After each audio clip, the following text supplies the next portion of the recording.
I think it is nothing short of embarrassing now for Liverpool. Where do they go from here? This is absolutely shocking, embarrassing.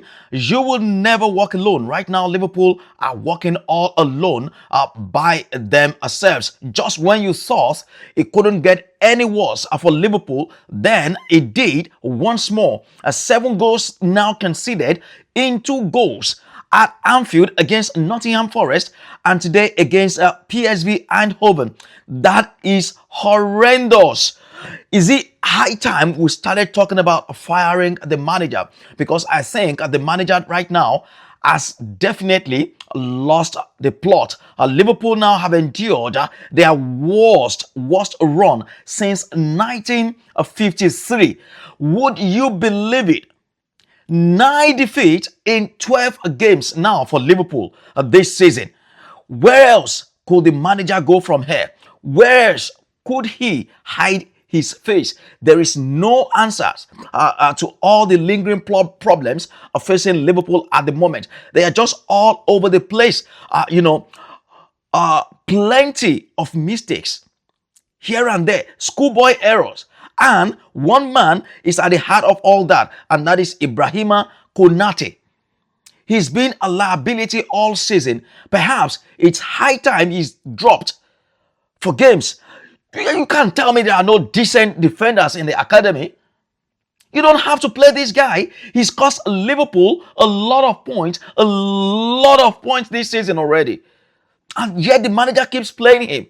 It's like the manager is asking for the sack right now, if you ask me. The only saving grace is that he's just won the Premier League last season. This is not Liverpool. That is absolutely unrecognizable. How do you get beat 4-1 by PSV at Anfield? Anfield used to be a fortress for teams both in Europe and in England. And they've been completely outplayed and demolished tonight by PSV. That is totally, absolutely not good enough. So now, a lot of Liverpool fans are already calling for the sack of this manager, Arne Slot.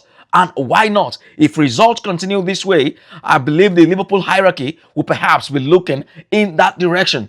Because it can't continue to hide under the fact that he won Liverpool the league last season. He's out of his depths. He looks inept. He doesn't know what he's doing. Doesn't know who to play. Should we play Salah, Isak, Hugo Ekitike? A lot of headache, a lot of questions, a lot of problems for the manager, and he can't solve them all.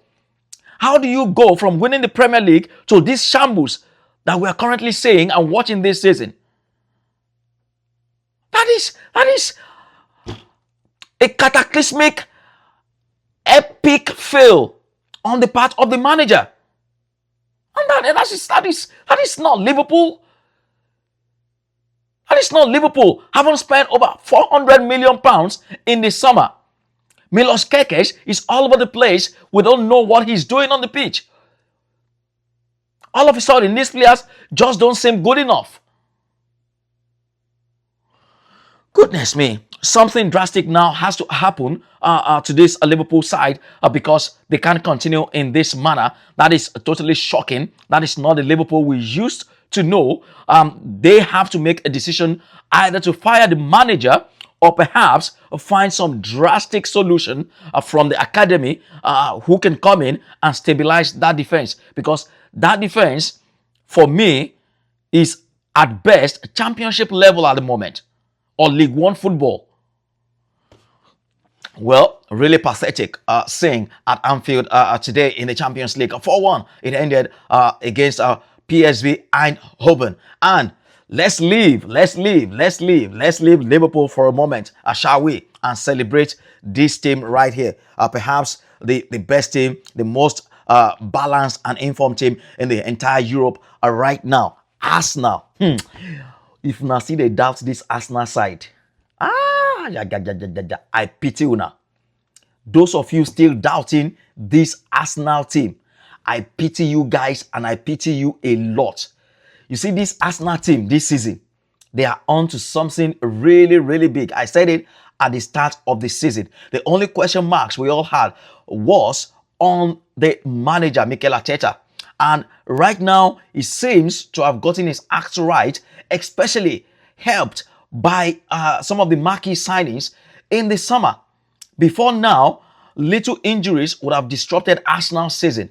But you can see today, when Leandro Trossard went out injured, his replacement, Noni Madueke, came in and popped up with a goal. And we saw Martin Odegaard return today, replacing Eberechi Eze, who has been brilliant for Arsenal all season. So that has been. What about Gabriel? He's been out injured. Pierre Nkapie came in at the weekend and put in a solid performance. And what about Christian Mosquera today? Everyone is contributing their own quota to the success story that we might be writing about Arsenal at the end of the season. Martinelli also popped off the bench with a goal. What a fabulous, outstanding performance. Really commanding 3-1 win for Arsenal over Bayern Munich. Bayern Munich, this perhaps has to be their first defeat of the season. Arsenal have just inflicted the first defeat of the season on Bayern Munich. They've drawn just one game all season until now. So if you do not, or if you didn't respect Arsenal till now, you better start putting some respect to that team. But a lot of people will wait for Arsenal to actually win something tangible this season before they come out en masse. But I think I'm routing for Arsenal this season to win at least the Premier League. Maybe the Champions League, I don't know. But the Premier League has to be theirs to win. And Declan Rice put in another stellar performance, man of the match performance as usual. Once again today against this star-studded Bayern Munich, who were missing Luis Diaz in action as well. And Arsenal were missing a couple of first-team players as well. Victor Gyökeres unavailable, Gabriel unavailable for this one. Yet they still put up such a commanding show, a 3-1. This will give them huge confidence going into that titanic battle at the weekend against Chelsea. Chelsea themselves yesterday demolished Barcelona. So what an epic battle it's going to be. Chelsea usually are, spoilers.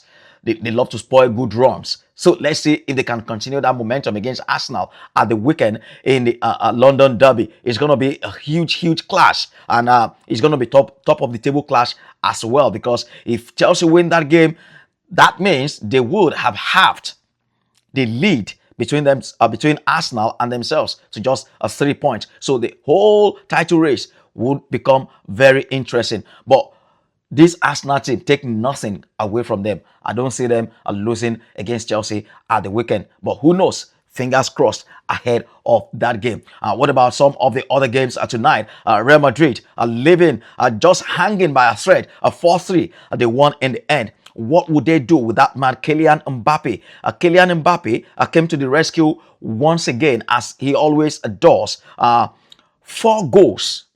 7-minute hat-trick in the first half alone by Kylian Mbappé, but Olympiacos are threatening to spoil their run. But Kylian Mbappé again, and Vinicius Jr., I must admit, I've been critical of him lately, but he put up some good performance today, linking up well with Kylian Mbappé for almost all those goals. And what about reigning champions Paris Saint-Germain at home to Tottenham Hotspur today at the Parc des Princes? Wow, they were given a huge scare. Twice they had to come from behind, but eventually they went out 5-3 winners over Tottenham Hotspur. Thomas Frank had no answers to that, with Tottenham pressing their own self-destruct button there. 5-3 the final score, and Atletico Madrid needed a late a winner there by Jimenez. 2-1 over Inter Milan. Atalanta 3-0 winners over Eintracht Frankfurt. Ademola Lookman with a goal and an assist in that one. And Sporting CP 3-0 winners over Club Brugge. And earlier on today it was FC Copenhagen 3, Kairat Almaty 2, Pafos Pafos FC 2-2 against Monaco. So here is what the table looks like, guys, and you will find Arsenal sitting pretty on top of the table, maintaining their perfect start to this Champions League season on 15 points, followed by reigning champions Paris Saint-Germain on 12, and Bayern Munich also on 12, Inter Milan on 12, Real Madrid on 12 points in 5th place, Borussia Dortmund 10th, Chelsea at 7th, and Sporting CP find themselves occupying the final automatic qualification spot in 8th position. Manchester City dropped out of automatic qualification, same as Liverpool, who find themselves now in 13th position, and Tottenham 16. And look at Barcelona there on 18th spot on the table. Wow, what an interesting evening it's been then in the Champions League. Today, it rained goals galore all across Europe. It was a night of goal festival in the Champions League. That is why we love the foremost UEFA competition, the Champions League. And guys, we'll be back again with more updates for you, as all those Thursday night football, Conference League specialists and Europa League specialists, as they take center stage tomorrow. Don't forget to like this video, share with your friends, and subscribe to my page for more content like this. And I'll see you again, guys, in the next one. Thanks for being a part of this one.